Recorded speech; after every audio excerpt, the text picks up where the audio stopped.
2046. Pupunta ako. Yung chapter family sa capital. Ang pamilyang Su. Matapos marinig ang sagot na ito, ang ekspresyon ni Surui ay naging lubhang kapanapanabik. Hindi niya akalain na ang mayabang at dominanteng binata na ito ay talagang manggagaling sa pamilya Su. Gayunpaman, si Surui ay mula rin sa pamilyang Su. Hindi kaya magkamag-anak pa ang dalawang ito. Bagamat hindi kinilala ni Surui sa publiko ang kanyang mga ninuno at bumalik sa kanyang ninuno, kinilala rin niya ang kanyang biolohikal na ama. Katutubo niyang inisip na ang pamilyang Su ay walang ganoong mapaglarong mga anak, kaya hindi niya namamalayan na nagtanong. Ang pamilyang Su. Aling pamilya ng Su ang sinasabi mo? Aling pamilya ng Su iyon? Ang mukha ng binata ay nagpakita ng mapagmataas na tingin. Mayroon lamang isang pamilyang Su sa kabisera. Masyadong mapot ang pangungusap na ito. Tila ang mga kilos ng binata na ito kapag weekdays ay talagang nakabahid ng maraming itim sa pamilya Su. Siyempre, ang lahat ng ito ay batay sa premise na siya ay talagang miyembro ng pamilyang Su. Maglakas loob na tanungin ang pangalan ni Gao. Kawili-wiling tanong ni Surui. Nang makita ang pagganap ni Surui, naisip ng binata na natatakot siya sa reputasyon ng pamilya Su, kaya patuloy niyang itinuro ang kanyang hinlalaki sa kanyang sarili at matagumpay na sinabi, "Ako si Su Yinglong." Su Yinglong. Maingat nang inuya ni Surui ang pangalan. Paumanhin, hindi ko pa ito narinig. Hindi ko narinig ito. Umuusok ang butas ng ilong ni Su Yinglong nang marinig niya ito. Masyadong mababa ang klase mo. Normal lang na hindi mo ito narinig. Inayos ni Su Yinglong ang kanyang emosyon at nagpatuloy na kumilos na parang tanga. Anyway, makikita mo kung gaano ako kalakas sa ilang sandali. Inaasahan ko iyan. Ngumiti si Surui. Ang kanyang mahinaong ngiti ay bumagsak sa mga mata ni Su Yinglong, na lalong nagpagalit sa huli. Speaking of which, wala talaga siyang masyadong alam tungkol sa pamilyang Su, maliban sa ilang pangunahing mga bata, ang iba pang mga kamag-anak ay halos walang alam. Siyempre, tamad si Surui na kilalanin ng napakaraming tao, kailangan lang niyang alagaan ang kanyang maliit na pamilya. Ang maliit na pamilyang ito ay malinaw na tumutukoy kay Su Wufan, Su Yi, Su Tianqing, at iba pa, pati na rin sa kanyang sariling ama. Pagbaba ng eroplano, ang stewardess ay nakatayo sa hatch nagpapaalis sa isa't isa. Ngunit itong si Su Yinglong na ito ay iniunat ang kanyang kamay at kinurot ang puwitan ng stewardess. Biglang nagbago ang mukha ng stewardess. Pero hindi siya naglakas loob na magalit, napaatras lang siya na namumula ang mukha. Kung tutuusin sa ekspresyon niya, halatang nabuli siya at malapit nang umiyak. Hehe. Ang mga mata ng lalaking ito na nagngangalang Su Yinglong ay nagpakita ng isang sinag ng liwanag. Ang sarap sa pakiramdam, ito ang tipong gusto ko. Bang! Sa sandaling ito, biglang naramdaman ni Su Yinglong ang isang malakas na puwersa na nagmumula sa likuran at tinamaan siya sa puwitan. Ang puting pantalon ng lalaking ito ay may itim na bakas ng paa. Ang pandaigdigang pahayagan, dali. Tinipa ni Surui ang sipa na ito, na naging dahilan upang mawala ng balanse si Su Yinglong at pumunta sa suray-suray siyang sunod-sunod na hakbang, at pagkatapos ay bumagsak ng husto sa lupa. Ang kanyang mukha at ang lupa ay nagkalapit, at biglang, isang asul-lilang kulay ang nagsimulang kumalat mula sa kanyang noo. Nang makita ito ng flight attendant, agad niyang hinaila si Surui sa operating room at yumuko ng malalim. Sir, sorry talaga. Ang flight attendant na ito ay hindi pa nakakaranas ng ganoong sitwasyon. Habang nagsasalita siya, namumula na ang kanyang mga mata. I'm really sorry for this. Kung magdadala ito sa iyo ng masamang impluwensya, handa akong managot. Tumawa si Surui. Okay lang, ang pagtuturo ng mga hamak na bagay ang paborito kong gawin. Ang gustong sabihin ng flight attendant ay agad na pinutol ni Surui. Huwag mo nang pag-usapan pa, ipaubaya mo sa akin ang bagay na ito, ang kailangan mo lang gawin ay protektahan ang iyong sarili, ngunit huwag masyadong mag-alala, kasi... Pagkatapos ng isang paghinto, nagpatuloy si Surui. Dahil imposibleng guluhin kanyang muli. Puno ng affirmation ang tono niya. Sa pananaw ni Surui, ang ganitong uri ng tao ay isang pag-aaksaya ng hangin at mga mapagkukunan. Kung ang mga aksyon ng taong ito ay nakakaapekto sa Surui sharp bottom line, kung gayon ay tiyak na pipiliin ni Surui na gawin ito ng walang pag-aalinlangan. Nang makita ang flight attendant ay medyo hindi pa rin mapakali, ngumiti si Su Rui at hindi na nagsalita, at tinapik ang kabilang partido, at umalis. At ibinaon ni Su Yinglong ang kanyang bibig sa putik, ang kanyang noo ay nakasubsob sa lupa, isang madilim na asul, mukhang napakahiyang. Nang lumabas si Su Rui, ang taong ito ay bumangon lamang mula sa lupa, at bago siya dumating, inalis niya ang mga bakas ng paa sa kanyang puwitan, at pagkatapos ay sinipa ni Su Rui ang kalahati pa niya, puwet. Sino ang mas malamang natapakan ng mga tao? Hindi kailanman tinakot ni Su Rui ang sinuman sa bagay na ito. Bago pa mabigkas ang mga pagmumura ni Su Yinglong, muli siyang bumagsak. Sa pagkakataong ito ay tumama ang kanyang ulo sa haligi. At malapit na siyang duguan. Nataman din ang kanyang macelan at may kintab na likod. Tulad ng pugad ng ibon, nakakahiyang mamatay. Damn bastard! Patay ka! Patay ka! Itinuro ni Su Yinglong si Su Rui at pinagalitan. Ngunit sa sumunod na segundo, si Su Rui ay humakbang pasulong ng may ngiti, at ang taong ito ay napaatras siya sa takot, at muling bumagsak sa lupa. Kung maglakas loob kang magsalita pa, babasagin ko ang bibig mo. Mapanuksong sabi ni Su Rui. Galit na galit si Su Yinglong na halos samukha siya ng dugo, sa wakas ay na-practice ng lalaking ito ang sinabi niya noong naging tanga siya sa halip na magpanggap na isang puwersa. Yumuko si Su Rui, tinapik ang mukha ni Su Yinglong ng hindi gaanong o mabigat, pagkatapos ay tumalikod at naglakad patungo sa exit ng airport. Sa totoo lang, kung maglakas loob si Su Yinglong na maustiyahin ang isang magandang babae na tulad nito ayon sa dating estilo, natatakot ako na matagal nang ginawang miserable ni Su Rui ang bagay na ito. Gusto lang makita ni Su Rui kung sino ang nasa likod ng lalaking ito. Malinaw. Ito ang ikatlong henerasyon ng pamilyang Su na napakawalang kakayahan. At ang pagpapalaki ng ganoong masamang anak, ipinapakita nito na ang ugali ng mga magulang ni Su Yinglong ay tiyak na hindi mas maganda. Dahil nasimulan mo na ang pagtapak sa mga tao, kumakbang tayo hanggang sa dulo. Akbang muna ang maliit, pagkatapos ay ang luma. Si Su Rui ay orihinal na gustong umuwi upang makita ang matanda. Wala sa mabuting kalusugan ang matanda. Nais din ni Su Rui na gumugol ng mas maraming oras sa kanya at ipakita ang kanyang pagiging ana. Kaysa anak, si Suda, ang manggugulo, ay kailangang magpaulan ng bagyo. Tila kahit na kasing lakas sila ng pamilyang Su. Hindi sila manalitik. Imposibleng maging kasing galing ni Su Wuji at Su Yi ang buong pamilya. Gayunpaman, kung marami pang mga idiot tulad ni Su Yinglong, kung gayon so ang reputasyon ng tahanan sa labas ay ganap na masisira. At saka, hindi mahalaga kung sisirain niya ang reputasyon ng pamilya Su mismo. Natatakot ako na ang gayong tanga na may maliit na IQ ay gagamitin ng mga taong may intensyon na gumawa ng isang bagay na lubhang. Nakapipinsala sa pamilyang Su. Kahit na napakahusay ni Su Waxian at ng iba pa sa pagkontrol sa pangkalahatang sitwasyon. Mahirap pigilan ang maliit at unti-unting pag-unlad. Kung ang ilang maliliit na palatandaan ay hindi natukoy sa oras, ang epekto ay magiging sakuna. Bagamat hindi pa kinilala ng publiko ni Su Rui ang kanyang mga ninuno at bumalik sa angkan, itinuring niya ang kanyang sarili bilang miyembro ng pamilyang Su. TG. So ang kanyang biolohikal na ama, at bilang isang anak, tiyak na magsisikap si Su Rui para mapanatili ang reputasyon ng pamilya Su. Tama, desperado na pagsisikap lang. Habang nag-iisip, naglakad pasulong si Su Rui, nagbingi-bingihan ang mga pasaway na nagmumula sa likuran, sa halip ay isang mahinang pagngisi ang lumitaw sa sulok ng kanyang bibig. Sa oras na ito, kinuha ni Su Yinglong ang kanyang mobile phone at galit na sumigaw. Nasaan kayo? Harangan mo ako sa labasan. Isang lalaking may silver box at puting t-shirt. Huwag mo siyang hayaang umalis, kung hindi, hindi ka magkakaroon ng masarap na prutas na makakain. Nais ni Su Rui na sumigaw si Su Yinglong ng ganito. Para sa kanya, mas maraming tao ang dumarating, mas mabuti. Gaya ng inaasahan, nang lumabas si Su Rui sa daanan, ilang lalaking nakaitim na long-sleeved shirt ang hamarang sa kanyang daan. Ang mga lalaking nakaitim na ito ay nakasuot ng salaming pang-araw at may kintab ang buhok. Yung mga hindi nakakaalam akala nila galing sila sa Matrix.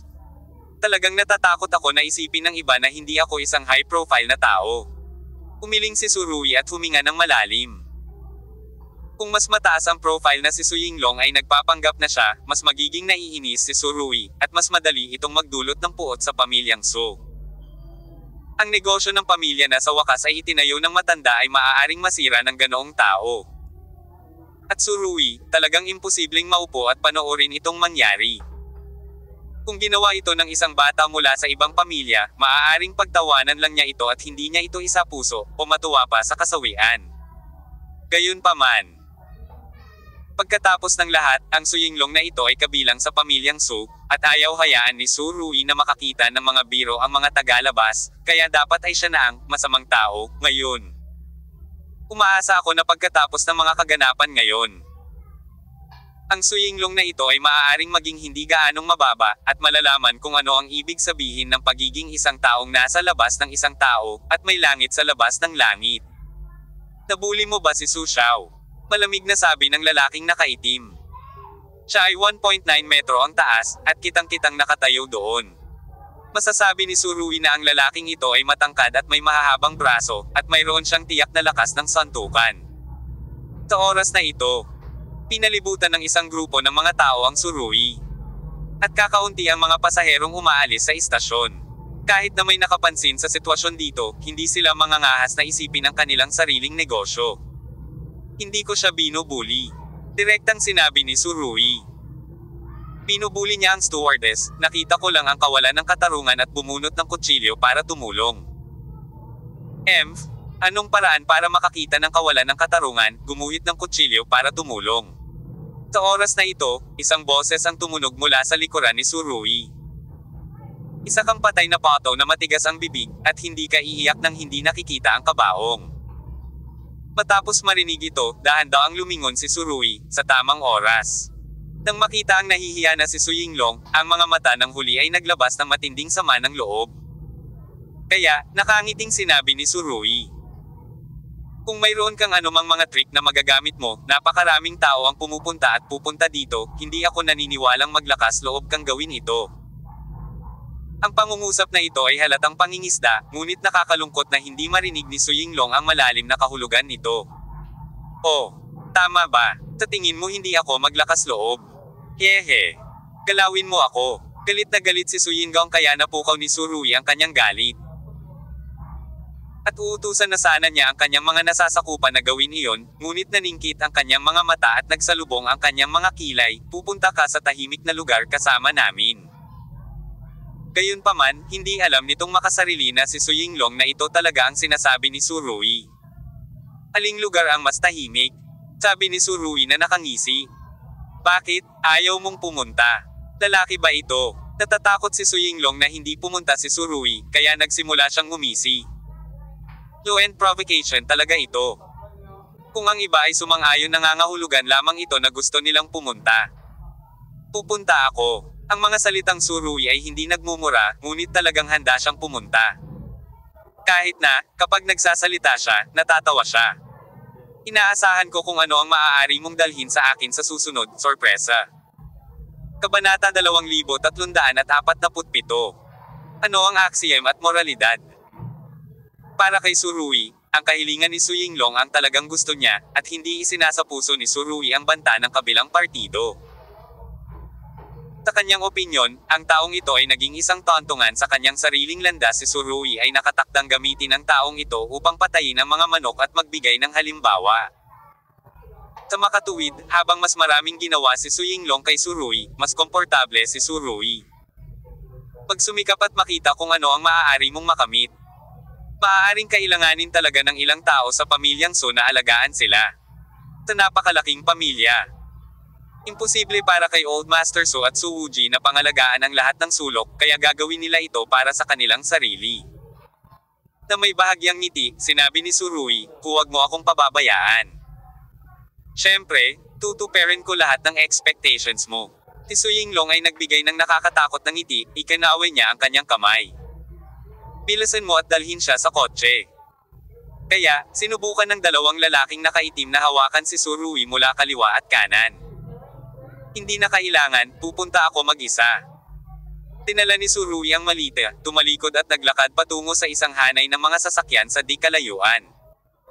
Master, ano ang gagawin natin? Ang lalaking nakasuot ng itim sa ulo ay nagpakita ng napakabangis na tingin. Gusto mo ba siyang patayin? Napakahusay ng pandinig ni Surui, nang marinig ang pangungusap na ito, isang malamig na liwanag ang sumilay sa kanyang mga mata. Kung hindi kayo magkasundo, papatayin ninyo ang inyong buhay. Mukhang walang awa ang bodyguard na ito na nakasuot ng itim. Sa kasamaang palad, sa pagkakataong ito ay nakilala niya si Surui, nakabisado na ang kanyang hitsura. Huwag kang mag-alala, pahihirapan ko siya hanggang mamatay. Sabi ni Su Yinglong, at hinimas ang kanyang noo, tila bumibigat ang madilim na asul na kulay doon. Pinakinggan ni Surui ang lahat ng mga pag-uusap na ito, binuksan ang pinto ng kotse, at naupo. Ito ay isang Bentley Bentayga, at si Surui ay nakaupo sa kanang bahagi ng likod na hilera. Dam, ito ang posisyon ko. Galit na sabi ni Su Yinglong. Hindi pa siya nakasakay sa bagong kotseng ito. Bago bumalik sa China. Espesyal na hiniling niya sa kanyang mga magulang na bilhin ito. Gayunpaman, bago niya ma-enjoy ang napakagandang sasakyan, naunahan siya ni Surui. Precious chapter minsan. Bastos ka. Alam mo ba kung magkano ang halaga ng kotse na ito? Galit niyang sinabi, kahit ibenta mo ito, hindi mo ito kakayanin. Nakasakay na si Surui sa kotse, halatang hindi naririnig ni Surui ang pangungusap na ito, ngunit kahit marinig niya ito, hindi siya magre-react. Sa isang kindat, pinaupo ni Su Yinglong ang isang lalaking nakaitim sa likod na hanay, habang siya mismo ay nakaupo sa isa pang kotse. Bilang karagdagan sa Bentley Bentayga, mayroon ding 4 na Audi na kotse, na mukhang napakakahanga-hanga. Umupo si Surui sa Bentayga, nakikita ang lahat ng ito sa kanyang mga mata, at ang malamig na liwanag sa kanyang mga mata ay naging mas matindi. Ano ba talaga ang iyong young master na si Su? Walang pakialam na sinabi ni Surui, ang mga young masters ng pamilyang So ay sikat sa kabisera. Bakit hindi ko narinig ang karakter na ito? Hehe, yan din ang alam mo. Ang lalaking nakaitim ay tumingin kay Surui ng may pag-iinis. Mas mabuting alalahanin ang iyong sarili. Ngayong nasa kotse ka na, makakaligtas ka ba? Nasabi na at tapos na ang lahat. Pinaikit ni Surui ang kanyang mga mata at tumingin sa direksyon ng sasakyan, tila nagmamaneho siya patungo sa kinaroroonan ng Su family courtyard. Ito ay nagiging mas kawili-wili. Nakangiting sabi ni Surui. Nakakatuwa kung tuluyang pumasok itong si Bentayga sa compound ng pamilya Su. Gayunpaman, medyo naiiba ito sa inaasahan ni Surui. Ang kanilang motorcade ay lumiko sa isang kanto hindi kalayuan sa compound ng pamilya Su at nagmaneho sa ibang kalsada. Sa pagkakataong ito, nagsalita ang isang lalaking nakaupo sa passenger seat ng Bentayga. Napansin siya ni Surui sa simula, ngunit hindi siya nagsalita at hindi siya pinansin. Actually, kung husgahan ang dati niyang performance, hindi dapat mababa ang status ng taong ito. Pagkatapos ng lahat, mula noong simula ng pagtanggap kay Su Yinglong, kahit ang driver ay bumaba sa kotse, ngunit ang taong ito ay nanatili sa kotse sa lahat ng oras, nakatataas. Ang lalaking ito ay mukhang nasa edad 40, hindi matangkad, maliit ang mga mata at may tusong tingin. Nagpapahid siya ng bracelet sa kanyang kamay, habang ang isang malaking string ng amber beads ay nakasabit sa kanyang leeg. Napakahalaga ng kulay at pagkakayari. Gayunpaman, nakasuot siya ng itim na kamisete at kwintas, na nagbigay sa mga tao ng isang napaka-discordant na pakiramdam. Paminsan-minsan ay tinitingnan niya si Surui mula sa rearview mirror, ngunit hindi siya nilinggan ni Surui. Sa kabisera, may ilang mga tao na talagang hindi mo kayang saktan. Pinag-cruise ng lalaki ang mga paa ni Erlang at tiningnan ang pulse ere sa kanyang kamay. Huwag mong isipin na kung may pera ka, maaari mo itong iwanan. Sa paningin ko, baka sabihin ko sa iyo, binata, sa pagkakataong ito, sinipa mo na talaga ang bakal na plato. Ang bilis ng pagsasalita niya ay mabagal, ngunit ang ganoong bilis ng pagsasalita ay nagbibigay sa mga tao ng pakiramdam ng napakapait na pakiramdam. Ito ay isang walang awa na tao, si Surui ay gumawa ng isang pagsusuri sa kanyang puso. Tinusubukan ko lang na tulungan ako kapag nakita ko ang kawalan ng katarungan. Tila hindi sumuko si Surui. Bakit, ayon sa iyo, wala bang moralidad at katarungan sa mundong ito? Tinadya niyang gawing tanga at matamis ang kanyang sarili, at kapag naging ganito si Surui, mas mababa ang atensyon ng kaaway. Sa sandaling ito, si Su Xiaoxiu ay naging Su Xiaoxia. Napaka-inosente mo, sabi ng lalaki na may malamig na ngiti. Gusto ko talagang tanungin ka, ano ang moralidad at hustisya sa mundong ito? Hindi ito lumalabag sa etika, hindi lumalabag sa orihinal na intensyon. Diretsyong sabi ni Surui. Parang umutot, nanunuya ang lalaki. Sa kasamaang palad, hindi mo alam na may isang bagay lamang sa mundong ito na matatawag na moralidad at katarungan, at ito ay... Habang nagsasalita, kinuyam ng lalaki ang kanyang kamao at sumenyas kay Surui. Ang pinakamatigas na kamao. 2 beses pa ring minisyon si Surui. Sa tingin ko, dapat pa ring gamitin ang kamao para harapin ang mga dayuhang kaaway. Kung tungkol sa pananakot sa mahihina, anong klaseng kasanayan ito? Masyado ka pang bata, binata, tingnan mo ang kamay ko, tingnan mong mabuti. Ang sulok ng bibig ng lalaki ay nagpakita ng mapanuksong pagngisi, at itinuro niya ang kanyang kamao. Ano ang nakita mo? Nakita ko ang mga kamao at dumi sa pagitan ng aking mga kuko. Sabi ni Surui. Ang pangungusap na ito ay hindi nagbibigay ng anumang paggalang sa kabilang panig, ngunit hindi ito narinig ng lalaking nakaitim, ngunit sinabi. Nakikita mo lamang ang kamao, ngunit hindi mo nakikita ang kapangyarihan sa kamao. Kapangyarihan sa loob ng kamao. Nang sabihin niya ito, lumilipad ang tingin sa mga mata ng lalaking nakaitim. Malinaw, mayroon siyang tiyak na dami ng kapangyarihan, at nagpakita siya ng matinding pananibik para sa mas malaking kapangyarihan. Gayunpaman, hindi niya alam na kung talagang kapangyarihan at impluwensya ang pag-uusapan niya, maaaring durugan siya ng binata na nakaupo sa likod na hanay. Pero paano kung may kapangyarihan ka? Patuloy na nagtanong si Surui na may panunuya. Maaari mo bang usagin ang iba pagkatapos mong magkaroon ng kapangyarihan? Magagamit mo ba ang kapangyarihan para aibuli ang iba? Kasiyahan. Tama ka. Sa ganitong paraan maaari ka talagang makakuha ng kasiyahan. At ito ay isang malaking kasiyahan. Hindi intensyon ng lalaki na magalit sa idinagdag ni Surui, ngunit nakangiting sinabi. Ang pagsasabi mo nito sa akin ngayon ay nagpapakita na hindi mo pa nararanasan ang lasa ng kapangyarihan, at kapag ginawa mo ito, mauunawaan mo kung gaano kasarap magkaroon ng kapangyarihan. Haha, tinagot ito ni Surui bilang ganti ng 2 pagngisi. Para kay Surui, ang mentalidad na ito ay ang mentalidad ng isang Novorish, at siya ang Novorish na may pinakamasamang karakter. Tapos pwede mo ba akong aibuli? Si Surui ay patuloy na nagmukhang, matigas ang ulo, at nagsabi. Ang lahat ba ng ito ay nagmumula sa iyong kasiyahan? Matapos marinig ang mga salita ni Surui, ay nagpakita ng mapanuksong panunuya sa mukha ng lalaki. Masasabi ko sa iyo nang may malaking katiyakan na tama ka. Hanggat mapapasaya nito si Su Xiao, ano ang masama sa pagyurak sa iyo hanggang mamatay? Hanggat kaya nitong mapasaya si Su Xiao, paano kung matapakan ka hanggang mamatay? Ang pangungusap na ito ay talagang puno ng dominanti. Sa kasamaang palad, hindi niya alam na nasa likod niya ang isa pang Su Xiao. Sino ang mananalo kapag nagbanggaan ang 2 Su Xiao? Sino ang gagawing abo? Ang sagot ay tila simple.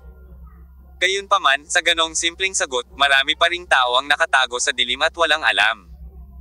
Ano ito? Sayang ba ang buhay? Patuloy na nagtanong si Surui nang walang pakialam. Isyo ang buhay mo. Hehe, dapat base sa premise ng sentence na ito kung matatawag kang tao. Tingnan kung tao ka. Pinunasan ng lalaking nakaitim ang mga butil sa kanyang kamay at sinabing, maaaring hindi mo alam na sa aming mga mata, isa ka pang laruan. Hindi, hayop lang talaga. Hayop ka lang. Ang pangungusap na ito ay puno ng kayabangan, puno ng bossy feeling. Sino ka taga Su Yinglong? Malamig na tanong ni Surui. Kailangan kong sabihin na ang sinabi ng kabilang partido ay lubos na nakaantig sa kanyang ilalim. Kung mayroon kang pera at kapangyarihan, hindi mo ito magagawa. Kung mayroon kang pera at kapangyarihan, maaari mong pretuhin ang mga tao bilang mga hayop. Mga gago lang ang mga nag-iisip ng ganito. Agad na naging malamig ang ekspresyon ni Surui. Ang lalaking naglalaro ng bracelet ay tumingin kay Surui sa rearview mirror. At pagkatapos ay nakangiting sinabi, bakit parang bitter ka? Sa katunayan, mas makikita mo ang magandang side gaya ng kotseng ito. Itong sasakyan. Ang lalaking nakaitim ay may mapang-asar na tingin sa kanyang mga mata. Ang kotseng ito ay nagkakahalaga ng 5 milyon, marahil, kung hindi dahil ngayon, maaari kang maging magpakailanman. Kailangan ko pa bang magpasalamat? Pagkatapos marinig ito, ang lamig sa mga mata ni Surui ay naging mas malakas. Saan nagmula ang grupong ito ng pakiramdam ng pagiging superior ng mga tao? Bakit mababa ang tingin nila sa iba? Bakit? So, you should take time to feel the luxury of this car. Take a look and touch it. Baka paglabas mo ng sasakyan, mawala ang perception ability mo in some aspect. Pagkatapos marinig ito, ang ekspresyon ni Su Rui ay naging mas malungkot. Ito ba ang kotse ni Su Yinglong? Malamig na tanong ni Su Rui. Ito ang paboritong kotse ng ating young master na si Su. Pinili ito ng aming amo bilang regalo sa kanyang pagbabalik sa China. Ngunit siya ay nasa ibang bansa at hindi kailanman nakasakay sa kotse na ito, pero ninakawan ka muna. Regalo sa pagbabalik sa China, sobrang gasta ba? Nakinig si Su Rui, na may panunuya sa kanyang ekspresyon. Kung gayon maaari ko munang sirain ang kotseng ito. Sabi niya, bigla niyang iniunat ang kamay niya at hinawakan ang leeg ng bodyguard na nakaitim. Pagkatapos ay binuksan niya ang pinto at sinipa siya. Kabanata 2348. May kapangyarihan sa kamao. Sa mga oras na ito, mabilis pa rin ang pagmamaneho ng Bentley Bentayga, at sinipa niya pababa ang nakaitim na bodyguard. Ang wakas ng huli ay walang alinlangan na magiging lubhang miserable. Gayunpaman, napaka-miserable. Hindi sinasaktan ng sarili. Malinaw na naaalala ni Su Rui na dati, tinanong ng lalaking ito si Su Yinglong kung gusto niyang patayin si Su Rui. Kaya, sa katawan ni Su Rui, walang paghihiganti para sa gabi, at karaniwan itong iniuulat sa lugar. Matapos bumagsak sa lupa ang nakasuot na itim na bodyguard. Gamulong siya ng higit sa 10 sunod-sunod na laps, at pagkatapos ay bumagsak sa lupa na may dugo sa buong mukha, mukhang miserable at miserable. Siyempre hindi siya mamamatay, pero tinatayang may ilang bali ng buto sa buong katawan niya, at kailangan niyang gumaling sa mga pinsala sa mahabang panahon. Hindi inisip ni Su Rui na siya ay walang awa. Sa kabaligtaran. Nadaman niya na ang kanyang ginawa ay napakabait paggawa ng maraming kawalan ng katarungan ay papatayin ang kanyang sarili. Ang ganitong uri ng tao na gustong manakit ng mga tao sa likod niya ay masyad. Upang maaga para mamatay at masyadong maaga para ipanganak. Si Su Rui ay biglang bumaril ng marahas, at ang buhay at pagkamatay ng isa sa kanyang mga kasama ay hindi alam. Dahil sa biglaang pagbabagong ito, natigilan ang driver. Masyadong mabilis ang mga galaw ni Su Rui, 2 segundo lang ang itinagal mula sa simulan ng shot hanggang sa oras na sinipa niya ang isang tao palabas ng kotse. Shoot tulad ng kulog at kidlat. Hindi mapigilan. Sa sumunod na segundo, hinawakan ni Su Rui ang kwelyo ng nasa katanghaliang gulang na lalaki at bigla siyang kinaladkad mula sa harap na hanay patungo sa likod na hanay. Ang huli ay hindi isang tagapagsanay. Paano niya malalabanan ang biglaang pag-atake ni Su Rui? Hindi niya talaga makontrol ang kanyang katawan, at nakikita lang niya ang kanyang sarili na halos hinihila sa gilid ni Su Rui. Sa proseso, ang kanyang ulo ay nadikit sa sunroof ng sasakyan, kaya siya nahihilo.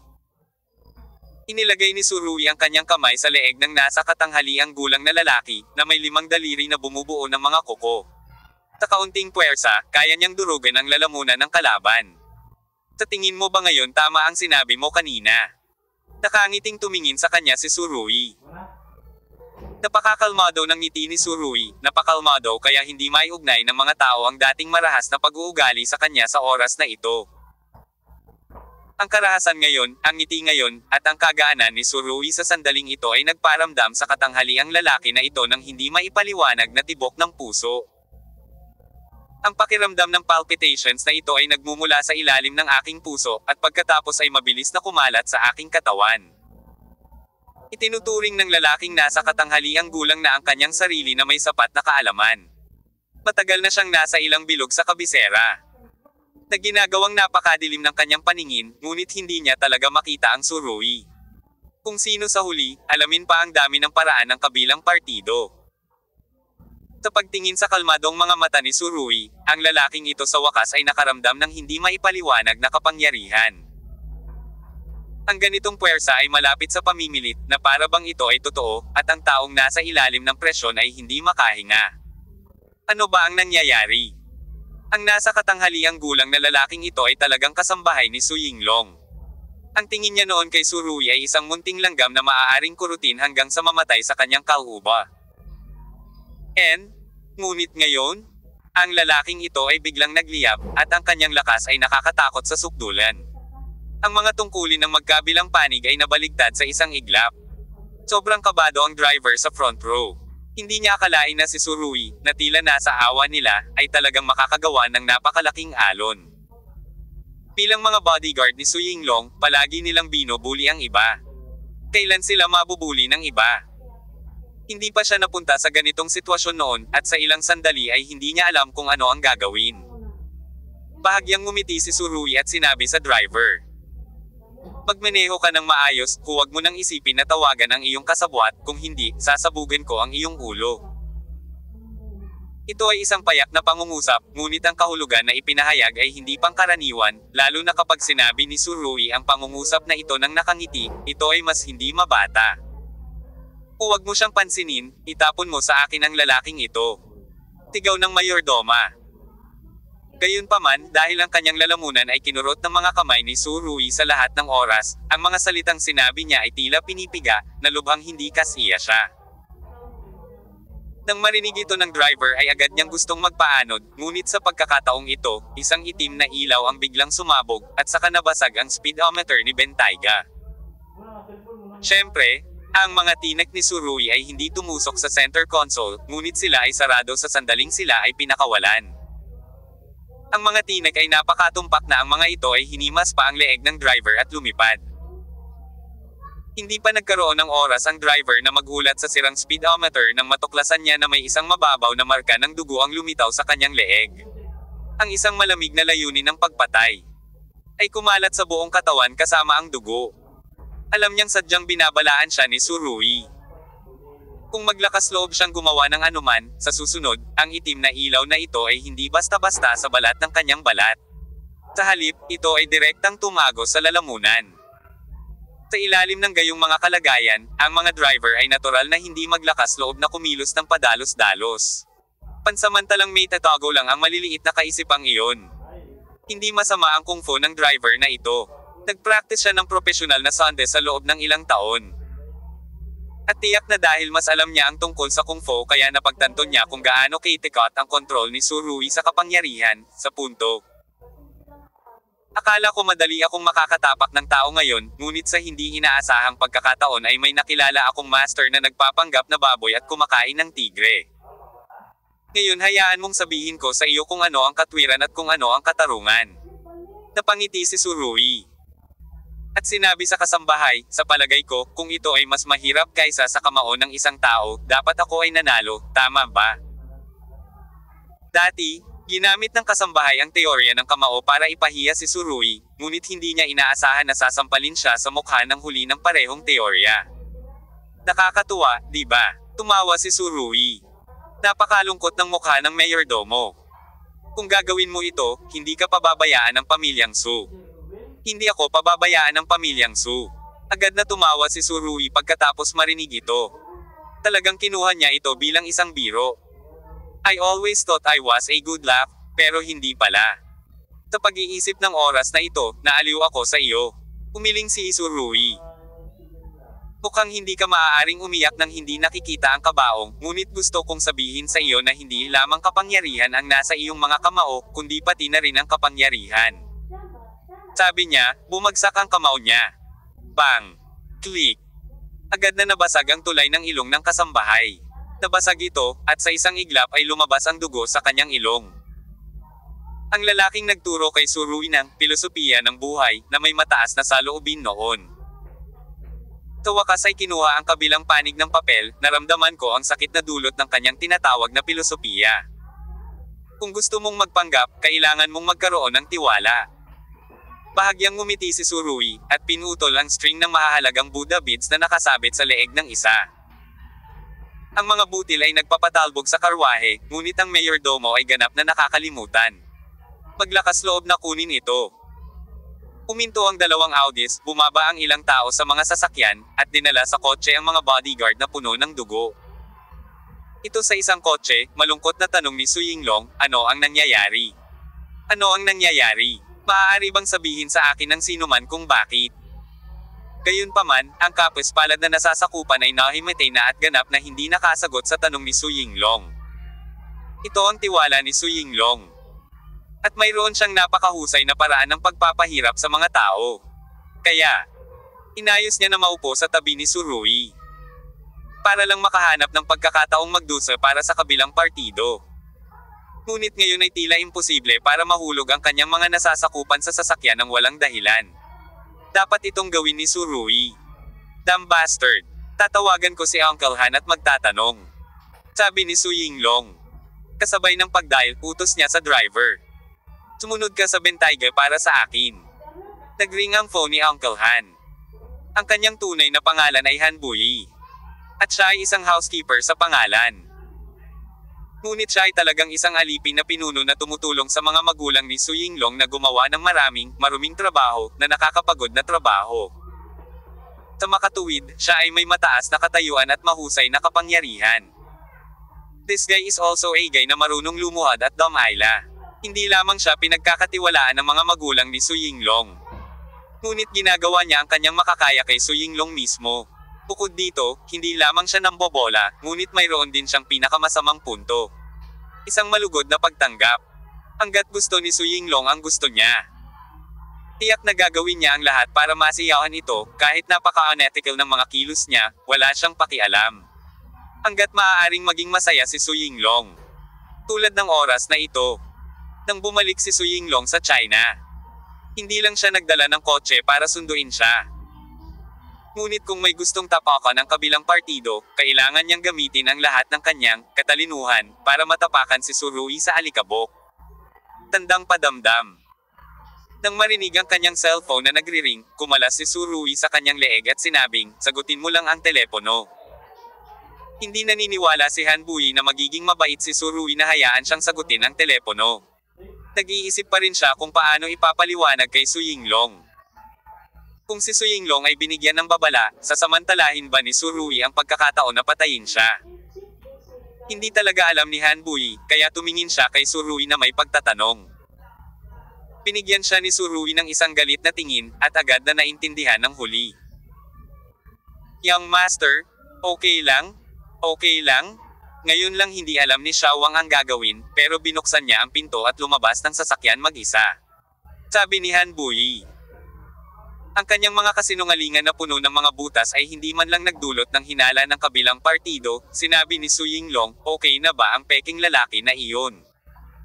Iiyak na sana si Han Buyi pagkarinig nito. Labas. Ano ang iyong pagpapanggap? Ang mga peking bagay na binanggit mo ay muntik na akong masakol ngayon. Malamang ay maaari niya akong ibaba sa kotse anumang oras. Sa ganitong pag-iisip, hindi ito masabi ni Han Buyi ng direkta, kung hindi, talagang itatapon siya ni Surui palabas ng kotse. Okay naman siya, tapat siyang nakaupo, naghihintay na malaglag ang buhok mo, Master, sabi ni Han Buyi. Sige, pupunta ako dyan mamaya at tingnan kung hindi ko siya papatayin.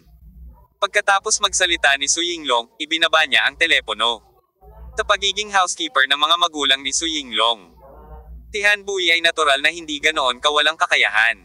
Tumingin siya kay Surui at sinabing, Kuya, maaaring hindi pagkakaunawaan ang bagay na ito. Maaari tayong umupo at malutas ang bagay na ito ng mapayapa. Tumaas ang sulok ng bibig ni Surui. Makinig sa sinabi ni Su Yinglong ngayon, papatayin niya ako, sa tingin mo ba ito ang saloobin ng isang mapayapang solusyon? Compulsively nagkukumpare si Su Xiao, makakausap kita sa ngalan niya.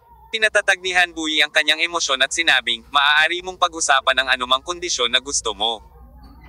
Binigyan ko si Su Yinglong ng pagkakataon, pero hindi niya ito kinuha. Ngumisi si Surui. Bakit, iniisip mo bang ipaglaban ang kapayapaan ngayon? Sorry sa late. Ang mga salita ni Surui ay nagpalamig sa puso ni Han Buyi. Nang may sasabihin sana siya, nakita niyang sinabi ni Surui sa driver, kumuha sa kanan at lumiko ang Audi na ito sa tabi ko at nabangga ito. Kabanata 2349. Samahan mo ako sa Su Family Courtyard. Isang Audi na ang nakasunod sa tabi niya. Matapos marinig ang mga salita ni Surui, ang driver ay nag-alinlangan sandali. Ang nagdudugo pa rin na sugat sa kanyang leeg, at ang sirang tulay ng ilong ng kasambahay na si Han Buyi, ay parehong nagpakita kung gaano kaitikot ang lalaking nasa harapan niya. Huwag maging impulsive, huwag maging impulsive. Nakayanan ni Han Buyi ang sakit at pinananatiling malinaw ang kanyang mga iniisip at mahinahon ang kanyang pananalita, na isa ng napakahirap na bagay. Kung magpapatuloy ka sa ganito, mawawala sa iyo ang dalawa, at hindi ito mapapakinabangan mo o sa amin. Tinabi ni Han Buyi sa pamamagitan ng pagngangalit ng mga ngipin. Driver, hindi mo ba narinig ang sinabi ko? Pinaikit ni Surui ang kanyang mga mata. Hampasin mo, o mamatay ka. O mamatay ka. Ang bantang ito ay nagpanginag sa driver.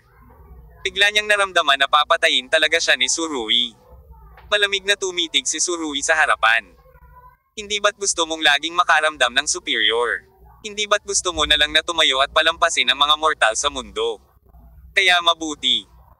Hahayaan kitang maranasan ang pakiramdam ng pagkabaligtad ng kapangyarihan. Hayaan mong mahanap mo ang sarap ng inapakan. Hindi ang Audi na katabi niya ang sinakyan ni Su Yinglong. Sa pagkakataong ito, nakahilig na ito, at magkatabi ang dalawang sasakyan. Na-stimulate ang driver sa mga salita ni Surui at hinampas ang manibela. Kaya, itong 5 milyong Bentley Bentayga ay bumagsak sa Audi A6. Boom! Isang muffled sound. Natigilan ang Audi at nabasag ang mga pinto. Nabangga ang sasakyan sa isang tabi, at bago pa ito lumiko, bumangga ito sa poste ng ilaw sa kalye. Bang!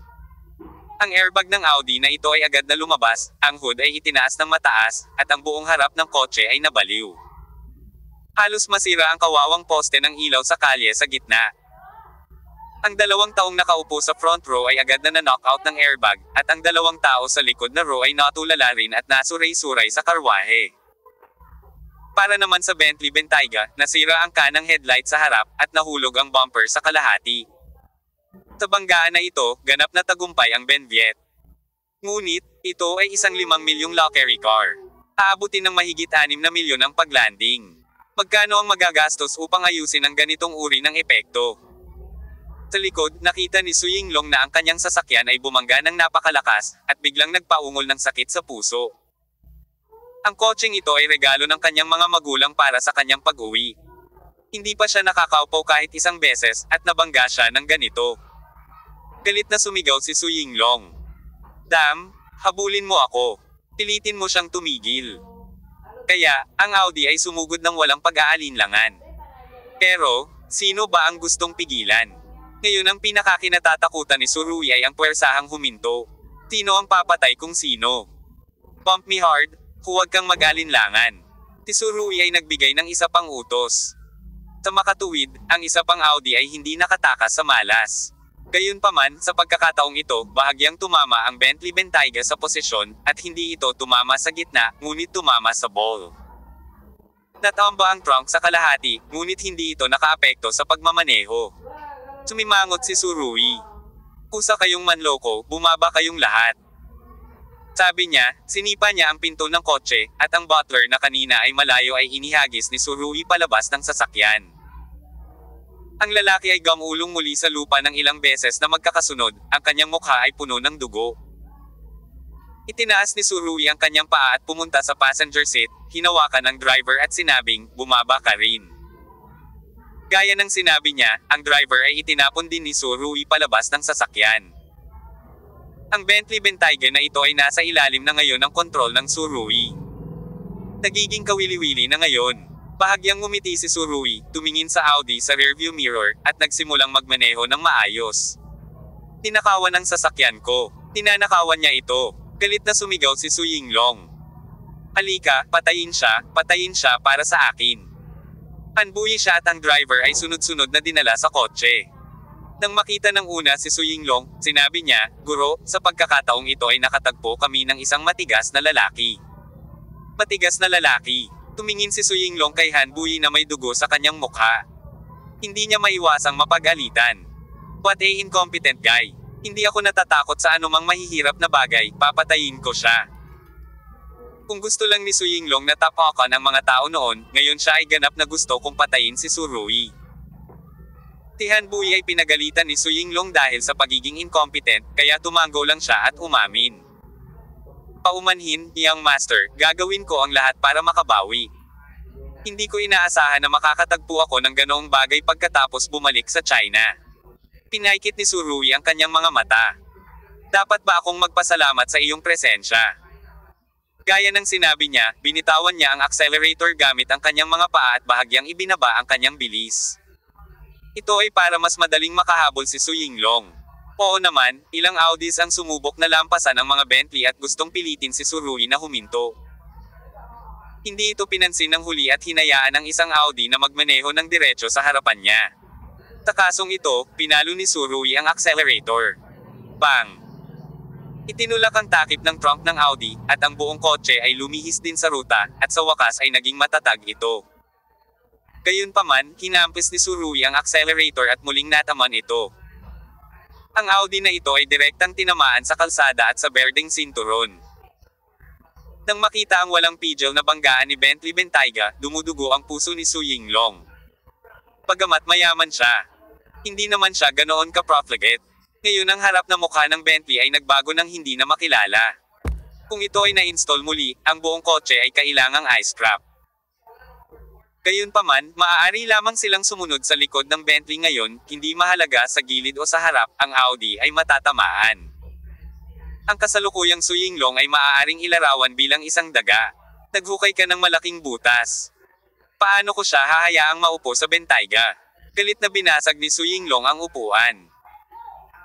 Young Master, huminahon ka, pagkatapos ng lahat, walang sino man ang mag-aakalang mangyayari ang ganoong bagay sa simula. Payo ni Han Buyi. Kung gayon, dapat kang magmadali at gumawa ng isang paraan upang patayin siya. Sumigaw si Su Yinglong. Malapit na akong matanggal. Ang boses ni Han Buyi may malungkot na kahulugan dito. Ang bahay ng Young Master ay nasa harap, at papayagan kung may lumabas upang hamarang dito. Pagkasabi nito ay nagsimula na siyang tumawag. Makalipas ang 2 minuto, nagmaneho si Su Rui papunta sa isang Lockery Villa area. Natagpuan niya na may 2 Audis na nakaparada sa 40 metro sa kanyang harapan, na nakaharang sa kalsada. Nakikita ko kung saan ka tumatakbo. Kung tatakbo ka ulit, papatayin ka. Galit pa rin si Su Yinglong nang bigla niyang makita si Bentley Timyo na sumugod ng 3 beses. Makalipas ang mahigit 10 metro. Nagkaroon ng malaking drift, tapos nakaharap sa kanila ang harapan ng sasakyan. Hindi lamang huminto sa pagtakbo si Su Rui, ngunit inihinto niya ang kotse at nagpreno hanggang sa mamatay sa lugar. Grass, anong ginagawa niya? Tigaw ni Su Yinglong. Pinuksan ni Su Rui ang pinto at lumabas ng sasakyan bago huminto ang sasakyan. 2 hakbang ang layo mula sa ilang metro. At sa oras na ito, ang hindi nakikilalang front end ni Timyo ay naging mas malaki at mas malaki sa mga mata ni Su Yinglong. Pumalik ka sa kanto. Idiot, bilasan mo at lumiko ka sa kanto para sa akin. Ang mga mata ni Su Yinglong ay nagpakita ng nakakatakot. Sa kasamaang palad, huli na. Boom! Marahas na nagbanggaan ang 2 sasakyan. Ang airbag ng Audi ay lumabas, at ang Bentley Benjamin ay direktang nataman at biglang lumipat sa likod ng higit sa 10 metro. Tapos binangga nito ang 2 Audis na nakaharang sa daan. Natamba din ang 2 sasakyan sa isang iglap. Para naman sa Audi ni Su Yinglong, hindi na ito makilala, at nahulog din ito sa lupa. Sa ganoong kabilas, anumang banggaan ay maaaring nakamamatay. Sa kabutihang palad, si Su Yinglong at Han Buyi ay nakaupo sa likod na hanay, kaya't nailigtas nila ang kanilang mga buhay. Pero ito nga, pareho silang may dugo sa mukha. Halos mag-isang sinira ni Su Rui ang 5 kotse. Isa na rito ang 5 milyong Bentley Bentayga. Kapag nataman ka ng ganito, maaari kang direktang mag-apply para sa scrap. Si Su Rui ay talagang isang matapang na artista. Hindi siya agad umalis, tahimik lang siyang naghintay doon. Sa totoo lang, kung hindi pa siya nakarating sa lungga ni Su Yinglong, malamang na hindi siya gagamit ng ganoong pandaraya. Sa pagtingin sa direksyon, hinuhusgahan ni Su Rui na mga 10 kilometro ang layo nila sa compound ng pamilya Su. Mukhang kailangan kong magkaroon ng mahusay na pag-unawa sa collateral at mga sangay ng pamilyang Su. Umiling si Su Rui at sinabi sa kanyang puso. May 2 Audi na naiwan. At nagawa nilang maiwasan ang kapanapanabot na aksidente sa sasakyan. Maraming mga bodyguard na naka-black shirt ang sumugod sa labas ng mga sasakyan at pumunta sa kotse na halos ganap na hilahinang. Kanilang master palabas sa harap ng deformed na kotse. Thirst, sayang naman. Si Su Rui ay tumingin sa hindi nakikilalang Bentayga. Gayunpaman, para sa isang mabigat na kotse, ito ay nagkakahalaga ng malaking pera upang magbenta ng scrap iron. Ibinebenta ang luxury car na ito para sa scrap. Kung naririnig ni Su Yinglong ang mga salitang ito ngayon, tiyak na magsusuka siya ng dugo kaagad. Habang pinapanood ang mga bodyguard na hilahin si Su Yinglong, na puno ng dugo ang mukha, palabas ng deformed door ng kotse, ang bibig ni Su Rui ay nagpakita ng mapanuksong pagngisi. Ang labis na kawalan ng katarungan ay papatayin ang sarili. Ang pinsala ni Su Yinglong ay hindi malubha, higit sa lahat ay butas ito sa kanyang ulo, ngunit siya ay dumudugo ng husto at mukhang nakakatakot. Medyo miserable si Han Buyi. Ang tulay ng ilong ng lalaking ito ay nabali na ni Su Rui. Sa oras na ito, malapit na siyang nadikit sa likod ng upuan, na halos himatayan siya sa sakit. Hindi nila inaasahan na sisipain ang bakal na plato ngayon. Gusto kong asarin ang agila, ngunit binulag ako ng agila. Galit na sabi ni Han Buyi, nakahiga sa lupa. 4 na Audi sedan ang napinsala ng husto, at ang isang Bentley Bentayga ay halos natanggal, isang pagkawala ng higit sa 7 milyon. Kahit na ang pinakamayamang tao ay magiging lubhang malungkot kung hihilingin sa kanya na itapon ang higit sa 7 milyong yuan sa isang pagkakataon. Higit pa rito, wala pang sapat na pera si Su Yinglong. Bukod pa rito, orihinal na itinuring niya si Su Rui bilang isang maliit na hipon na maaaring durugan hanggang sa mamatay kung gusto niya. At wala siyang pakialam sa kabilang partido, kaya kung mas masama siya sa oras na ito, mas malaki ang puwang sa kanyang puso. Papatayin ko siya, mahinang sabi ni Su Yinglong, humihingal. Sino ang papatay sa akin? Sa oras na ito, ang boses ni Su Rui ay lumitaw sa likuran nila, at si Su Yinglong ay nanginginig ng hindi mapigilan. Inunat ni Su Rui ang kanyang kamay. Hinawakan ang kwelyo ni Su Yinglong, at nakangiting sinabi, nabalitaan ko na galing ka sa pamilyang Su. Kaya interesado ka bang sumama sa akin sa compound ng pamilya Su? Kabanata 2350. Nakikipag-away ka sa pamilya Su. Kung si Su Yinglong ay isang ordinaryong gangster lang, maaaring hindi siya ilagay ni Su Rui sa kanyang paningin, ngunit ang kanyang apelyido ay Su.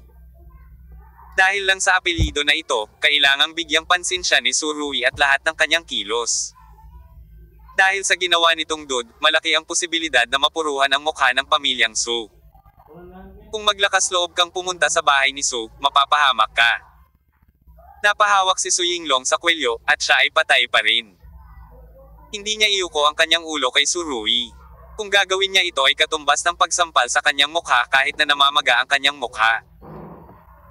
Gayunpaman, nang marinig ni Su Yinglong na sinabi ni Su Rui na dadalhin niya siya sa bahay ni Su, hindi niya maiwasang matawa. Nasaan ang bahay ng mga Su, at ito ba ang taong gustong pumasok? Bakit sa tingin mo mamamatay ako kung pupunta ako doon? Itinaas ni Su Rui si Su Yinglong gamit ang isang kamay. Saan nanggagaling ang tiwala mo? Humisi si Su Yinglong. Kung hindi, maaari kang pumunta at tingnan. Bobo. Tinurog ni Su Rui si Su Yinglong sa lupa gamit ang isang suntok at sinabing, bigyan mo ng suntok ang iyong mga magulang. Tumawag, hayaan silang makarating dito sa loob ng kalahating oras. Mas mabuting magdala pa ng pera para tabyusan ang mga tao. Gaya ng sinabi niya, bigla niyang sinuntok at tinamaan ng malakas ang tiyan ni Su Yinglong sa itaas. Ang katawan ng huli ay agad na naging malaking hipon, binaligtad ang ilog, at isinuka ang lahat ng kinain niya sa eroplano. Noong nasa kotse siya kasama ang kasambahay na si Han Buyi, talagang naiinis si Su Rui sa kakaibang teorya ng kabilang partido. May pera at kapangyarihan ka, kaya mo bang year-off ng dignidad ng iba? Masaya ka ba? Nakaramdam ng labis na kalungkutan si Su Rui sa pagmamataas ng kabilang partido sa lahat. Kung ang isang katlo ng pamilyang Su ay ganito, kung gayon ang araw ng pagbagsak ng pamilya ay hindi malayo. Si Su Rui ay nakaupo sa courtyard ng villa, kasama ang isang grupo ng mga tao na nakatali ng 1 dosenang metro sa harap niya. Ang lahat ng mga bodyguard ay itinali ni Su Rui gamit ang mga lubad. Ang mga pader ng courtyard ng villa na ito ay may hollow out. At ang loob ay makikita mula sa labas, ngunit ang occupancy rate ng villa area na ito ay masyadong mababa. Si Su Rui ay hindi pa nakakita ng iba mula noong siya ay pumasok. Kalahating oras na. Bakit hindi pa dumarating ang mga magulang mo? Umupo si Su Rui sa tamba-tamba. Maaliwalas na nakababad sa araw, at sinabing, limitado ako sa kalahating oras na mas maaga. Bata ka pa, bakit hindi mo kunin ang mga salita ko bilang mga salita? Bastos ka. Napakalaki ng kapital, ano ang magagawa ng kalahating oras? Hindi napigilan ni Su Yinglong ang pagmumura ng malakas. Pero I agreed in advance na sobrang tagal, not even a minute more. Lumapit sa kanya si Su Rui na may panunuya, hinawakan ang kamay ni Su Yinglong, at nakangiting sinabi, hulaan mo kung ano ang susunod kong gagawin. Biglang nagpakita ng gulat ang mukha ni Su Yinglong. Bastard, huwag kang magpaloko. Gayunpaman, ang sagot sa kanya ay isang pop. Direktang nabali ni Su Rui ang isa sa mga daliri ni Su Yinglong. Ang mga daliri ay konektado sa puso, at sa pagkakataong ito, si Su Yinglong ay nasa sakit. Halos himatayan siya sa kadiliman sa harapan niya. Gusto mo ba ang pakiramdam na ito? Nakangiting sabi ni Su Rui. Tuwing huli ng 10 minuto, babaliin ko ang isang daliri mo. Gusto kong makita kung kailan makakarating ang mga magulang mo dito. Huwag isiping bingi ang mga salita ni Lao Su. Alam ni Su Rui na sa kalahating oras. Kung isa sa alang-alang ang mga kondisyon ng trapiko sa kabisera, magiging mahirap na makarating dito. Gusto ito ni Su Rui. Hayaan mo na lang na maparusahan si Su Yinglong. Wala ka bang oras kumain ng tofu mula sa stewardess? Tapos babaliin ko ang mga daliri mo at titignan kita paano niya sinasamantala ang iba. Matapos mabali ni Su Yinglong ang isang daliri. Nanginginig siya sa sakit at sinigawan si Han Bui, ano pa ang ginagawa mo? Pilasan mo tawagan mo parents ko. Hayaan silang magdala ng isang tao upang iligtas ako. Ano? Masakit. Hindi pa nakikilala ni Han Bui ang isang tulad ni Su Rui na naglalaro ng mga barahan ng wala sa linya, kaya paulit-ulit niyang sinabi, okay, young master, maghintay sandali. Sabi, tinawagan na niya ang mga magulang ni Su Yinglong. Guro. Sumama ka kaagad sa iyong asawa, nakatagpo kami ng isang malupit na tao sa pagkakataong ito. Upang maiwasang marinig ito ni Su Rui, pinanatili ni Han Bui ang kanyang boses sa pinakamababang antas. Sinabi niya na tuwing 10 minuto ay dumadating ka sa gabi. Babaliin niya ang isang daliri ng Young Master. Ngayon ay ang Young Masters. Gustong sabihin ni Han Bui na nabali ang kanang hintuturo ni Master. Pero bago pa man siya makatapos magsalita ay naputol na siya sa kabilang side. Kakabalik lang ni Yinglong sa China nang makilala niya ang ganoong tao. Teka, pupunta ako dyan mamaya. Parang marilag ang boses na ito. Guro. Nais ni Han Bui na patuloy na bigyang diin ang pagkaapurahan ng oras, ngunit ang kabilang panig ay nag-hang up. Malapit nang dumating sina Master at Mrs. Hininaan ni Han Bui ang kanyang boses at sinabi kay Su Yinglong. Young Master, makatitiyak ka.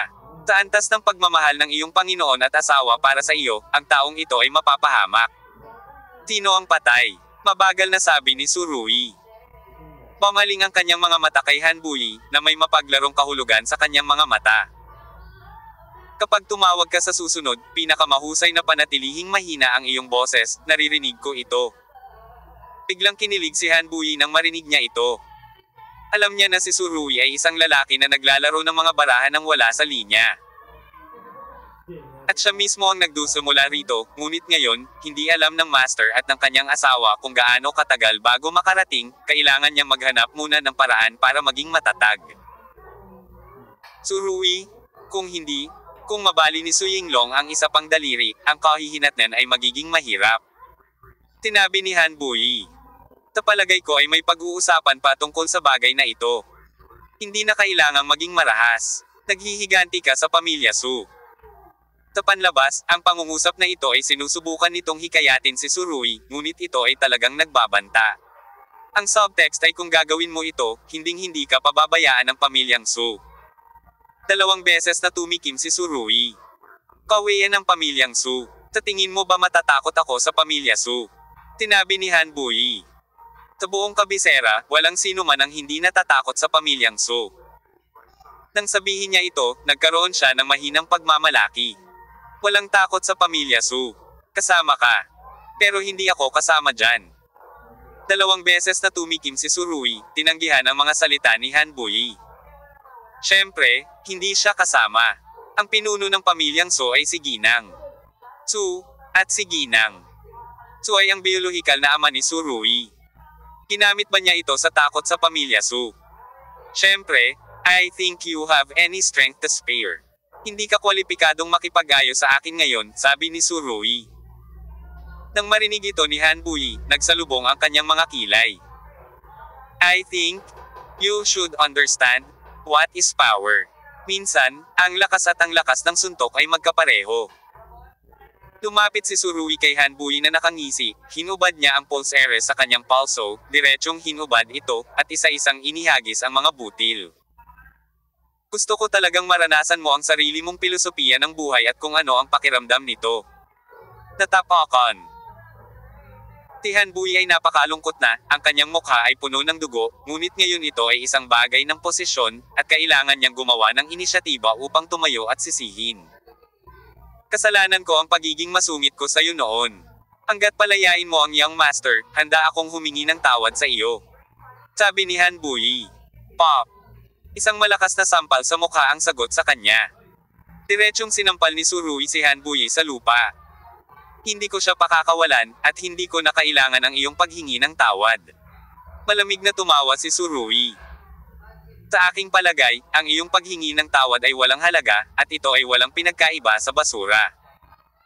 Itong si Han Bui ay nagsabi kay Su Rui ng isang pretense theory sa kotse noon. Naniniwala siya na ang pagpapahirap kay Su Rui ay isang bagay na syempre. Kung mayroon kang pera at kapangyarihan, maaari mong ayusin ang lahat.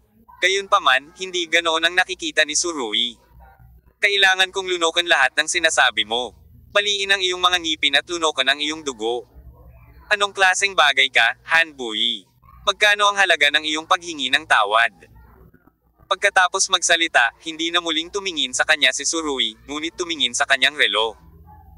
Walang malay, isa pang 10 minuto ang lumipas. Sa sandaling lumabas ang mga salitang ito, lahat ng naruroon ay nagpakita ng takot.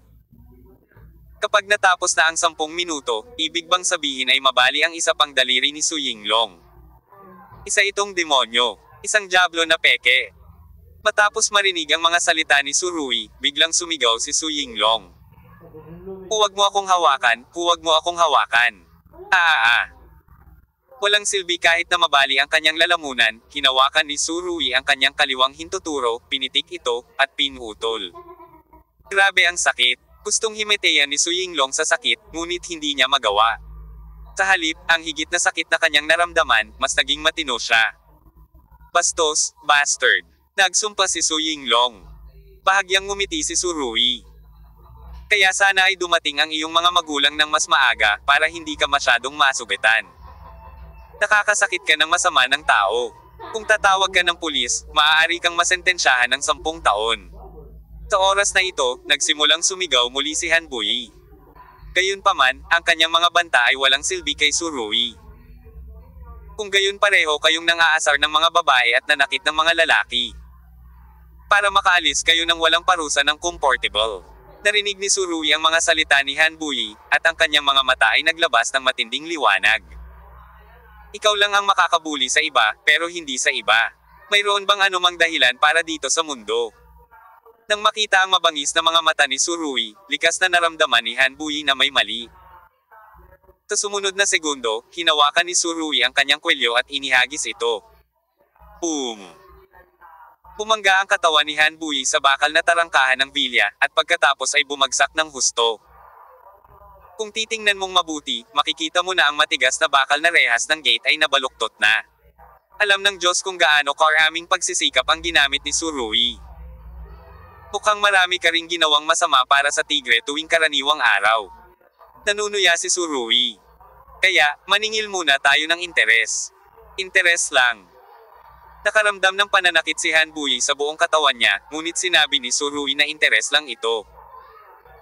Napakasakit ng interes. Ngayon, pagdating sa pagbawi ng punong guro, anong klaseng sakit ang mararanasan nito?